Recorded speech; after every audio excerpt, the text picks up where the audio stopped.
Hi, welcome to the NVR podcast number 4. I'm Rachael Aylmer.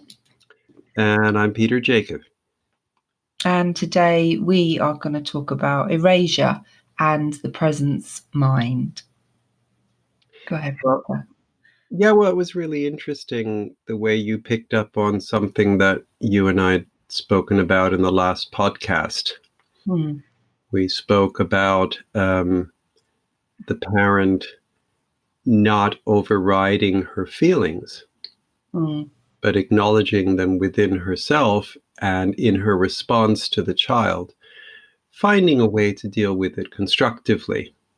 And we spoke about the fact that if we harmonize too quickly, perhaps we give the message to the child that tension is a terrible thing in the relationship, rather than something that can take its course and that the rupture can be repaired. But a real repair may take some time. And we also spoke about the way, even when there is still tension, a reconciliation gesture can be made to signal there's more to it and we will get there. But this notion of the parent being true to her own feelings and not overriding them, you took that further as we just were chatting prior to this podcast, and I like the way you put that. Can you say a little bit more about that? A client I'm working with whose relationship with her child has broken down, and that they are in conflict, and the child is refusing the mother's attempts to repair the relationship. The child is refusing her mother's gestures and kindness and love, and the mother increasingly became more desperate to repair that relationship. And I think what I sensed in this piece of work was that the mother, the worst case scenario was for the child to leave the family home, and I could see it very clearly that the outcome was for the child to leave the family home for a period of time, for the relationship to have some distance between them both, so that they could then refocus on what they need, get some energy levels, get some rest, get some sleep, and start over in a new relationship. And so I talked a lot with Mum about how her relationship would look with her child if her child didn't live in the family home. And the worst case scenario, the mother was very distressed just by talking and thinking about that outcome. But eventually, inevitably it happened. The mother wasn't able to see how she could create this change because she was entrenched in the violence. The escalation in the violence and everything in the home was so bad. She had shut down. She had not been able to find her own way. She didn't know how to be a mother to this child. The child had rejected every advance the parent was making, and the solution was for the child to be living somewhere else. And she is living somewhere else, and the outcome of that has been incredibly positive for the child, who is not experiencing any violent anger outbursts in her aunt's home, and for the mother, who's able to get some rest and think and make some notes and lists and reconnect with her support network. And what the mother then was able to say to me was, I'm now developing my new relationship with my child, and this may be the best it will ever get, but what I'm hoping is that she'll return back home one day soon. But I'm going to be much better equipped to be able to withstand and to resist the aggression. But the worst case scenario was actually the best case scenario for those who have space. So the starting point, as it were, was the mother's despair Mm. And the way that she was impaired, that she, in these circumstances, could not respond the way she would have liked to have responded as a parent, Mm. and the way she could have responded Mm. as a parent. And this strikes me as really important, that we create space in our conversations with parents, that we create therapeutic space for acknowledging this and appreciating them as parents, that they're okay parents, yet at this moment in time, they're not connected with their own qualities as Mm. parents in the way they would like to be. Mm. And it ties in with this construct that, or this idea that Dan Delberger first put forward, about erasure, that Mm. where parents actually said to him that they feel erased in certain ways, or that parts of them feel erased, whether it's uh, their ability to attune to the child and feel empathic with the child, whether it is even their ability to just sort of connect around day-to-day things. Mm. Their ability to enjoy the child doesn't seem to be there. That parents often then feel that they're not in touch with their own values as a parent.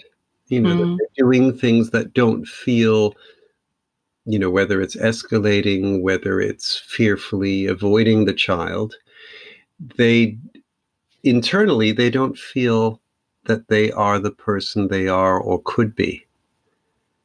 And you mentioned some feedback that someone gave after having done some work in NVR, and this person said, I can't remember. You quoted it earlier.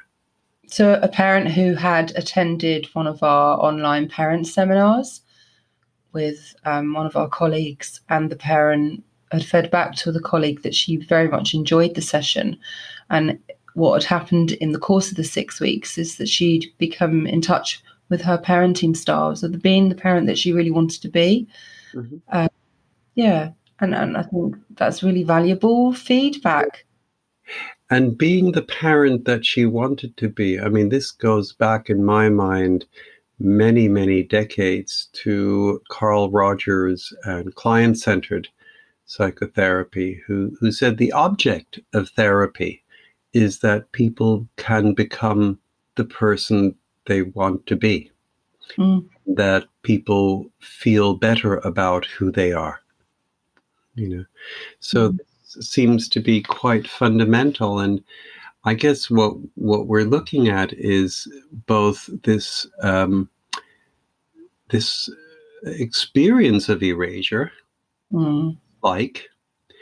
so that we can appreciate that experience of erasure, and then what I think the parent that you've been working with shows, how to move out of that sense of or that experience of erasure into a different state of mind, where you are connected internally. And you also mentioned that she's reconnecting with her supporters. So you are connected internally with your own resources and who you are. And then you become also connected socially, or reconnected with people around you. I'm just wondering, would it be a good idea for us to take a little bit of time to look at that state of erasure? I mean, we've already started talking about that, but sort of identifying what it's about and what it feels like. I think as working with the parent really very, very closely, almost on a daily basis, having some form of contact, what I had noticed and almost feel I should have been more I don't know, observe and seen the signs sooner. But the parent began to really shut down from her own sense of worth, that she felt very disconnected with herself as a mother, as a woman, even within her own job, that she felt that she wasn't able to concentrate, everything around her. And of course, we are talking about lockdown as well. So with the addition of a violent child living in a home, and all of these changes that she was experiencing, we were also in lockdown. I recall her saying that she can't even have a conversation on the telephone without her daughter witnessing or hearing that. And so I began to make some changes in the session to enable the mother to have some space to breathe. And one of those was to... Sorry, can I just interrupt, Rachel? Is that okay? Because I'm, looking at, well, what is this erasure thing about? Yeah. You said you created space in the session to enable her to breathe. And I'm interested in that metaphor. I mean, that is so powerful. Yeah. Not being able to breathe. It also reminds me of the slogan. It's become a slogan in the Black Lives Matter protests following the murder of George Floyd. I can't breathe. There in a literal sense. Yeah. But I'm interested in the metaphor of being able to breathe. Her child was around her physically and emotionally all day, every day, 24 hours a day, with spurts of high levels of aggression and violence, lots of controlling behaviour, all day, every day. The mother used a term, everything is groundhog, my life is a groundhog. It's just more of every day, the same stuff. And she just felt that was her expression, that she couldn't breathe. And I'd be interested in whether that metaphor actually also has something literal to it, whether she actually breathed differently than she ordinarily would. I don't think she was breathing, obviously was, because she wasn't dead, but she wasn't able to sit tall and breathe and just have space. So she felt unable to breathe calmly. Yeah. Which, the questions that come to my mind, which we may not be able to answer now, but was she holding her breath a lot of the time? Was she breathing very quickly a lot of the time?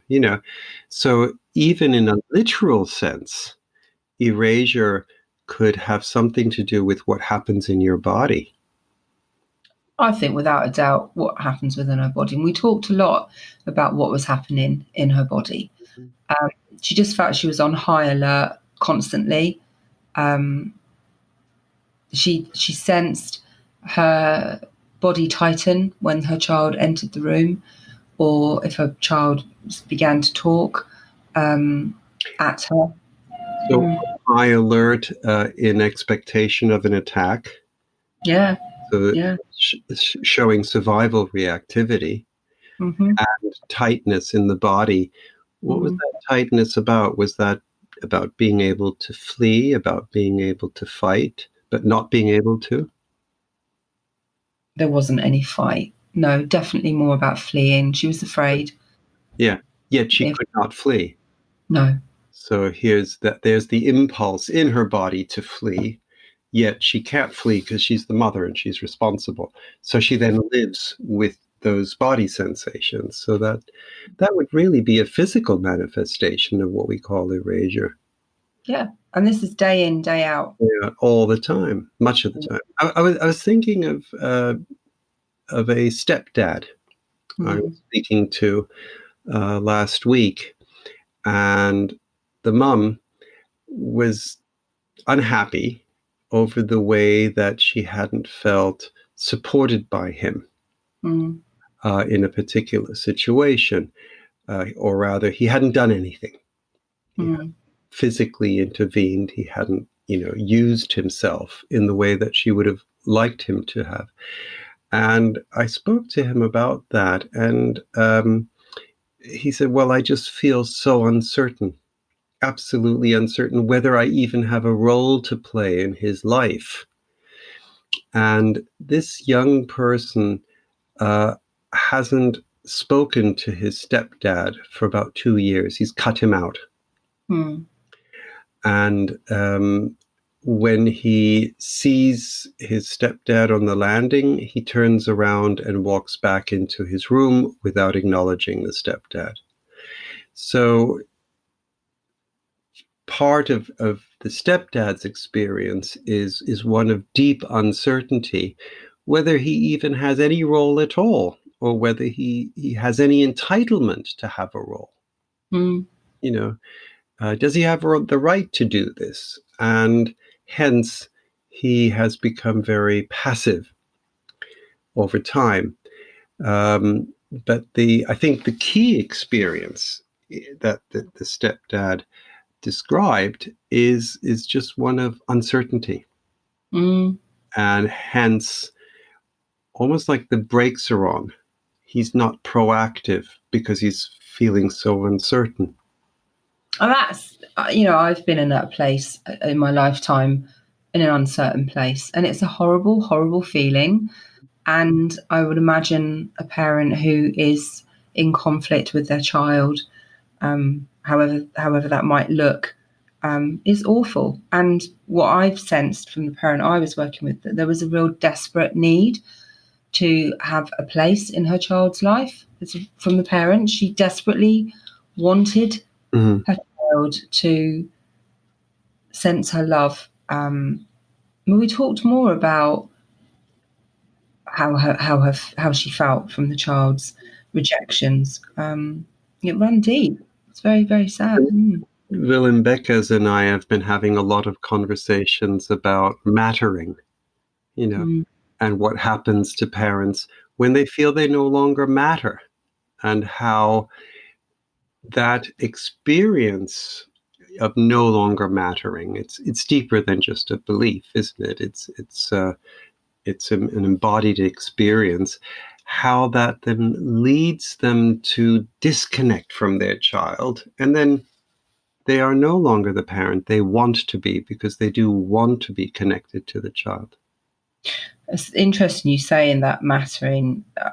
We used a mantra, and invited the parent to consider saying to the child through some verbal reconciliations that the child mattered to the parent. So she would take a drink into her room and just say, I brought you this drink. I thought you might be thirsty. And then a little breather and saying, you really matter to me. I love you. So there, I think we would already see a beginning transition into the presence mind. If I'm to say to the child, you matter to me, then I would only say that because of part of me also feels that it matters to the child that she matters to me. Yeah, absolutely. In other words, I matter to the child. So I think when that sense of mattering starts getting restored in the parent, I matter to the child, then they're perhaps on the way of moving back into the presence mind. And I mean, to me, the presence mind is characterized by so many different ways of responding, many of which are almost automatic. You mentioned that the mother that you were working with for a while was very hypervigilant. Yeah, extremely. Yeah. So expecting almost an attack. When you're hypervigilant, you're very, very highly aroused, and tense, and you don't function in the same way. You don't relate. You don't connect in the same way, So if you're moving into the presence mind, and if you're approaching your child and you're telling your child as an act of reconciliation, you really matter to me, and you're assuming I matter to the child and that it's important for the child to feel that they matter to me, then you're probably no longer hypervigilant. You may still be vigilant. You might not want to sit right near the child, if they're likely to punch you. It's not blowing caution to the wind, but your mind will not be entirely focused just on the risk of getting hit. Your mind will encompass so much more, such as she needs me to communicate to her that she matters to me, and in that sense, I matter to her. And so the mindset begins to shift, the level of arousal begins to come down. The parent is starting to become the parent they want to be again, and the parent they can potentially be. I think that shift has begun to happen now, as the child is now living with an aunt, and that it's temporary. And the mother's able to, we talked a lot about doing your best, and your best is enough, that she's trying very hard and she's getting a greater sense of strength. Her communication with me is more around, there's lots of planning around how she's communicating with her child, what the new relationship's going to look like, how the child can interact with her sibling, the extended family. They're having a meeting coming up this week. So there's a lot more of positivity. The worst case scenario was the child had to go and live somewhere else for a short period of time. We don't know how long that's going to be, but what we do know is the mother's been able to regain some strength, and through that strength she's able to regain that position. And I think that's been helpful. And I think it might be important just to be mindful of the fact that parents may very well shift back and forth between feeling erased and regaining their presence mind. And it's our job to help them regain their presence mind more easily, and to find arrangements and responses that help them do that. Okay, just as we come to the end of the podcast, I was just wondering whether we could look back a little bit, reflect on our conversation. I think that there's lots of different forms of erasure, and each family is unique with their own complexities. And I think that it's really helpful for us as practitioners to be mindful that, I'd been working quite a lot with this parent, utilising NVR and the whole of the approach, and I was, the child was still presenting with a lot of high level of violence and aggression. And for me to not become despondent or erased in the parents' world. So I think it's also for parents, but also practitioners, to not become erased. And I had to regain my present mind with the parent. So that parallel processes of my work with her and how she was also experiencing the child. So that seems incredibly important, what you've just said. Absolutely. Yeah, I'm just also thinking about the way we position ourselves towards parents in the NVR process, and that I guess we don't just see parents as an attachment figure, but perhaps as a real living person, and that attachment is not just the parent enabling the child to become more secure and trusting of them, but it's a two-way process, a dialogical process in which what goes on in the parent in response to the child, but also in recapturing what else constitutes the person of the parent, really matters. Yeah. Okay. Well, that's us for now. We'll be back in a fortnight, and take care. Thank you. Goodbye. Goodbye.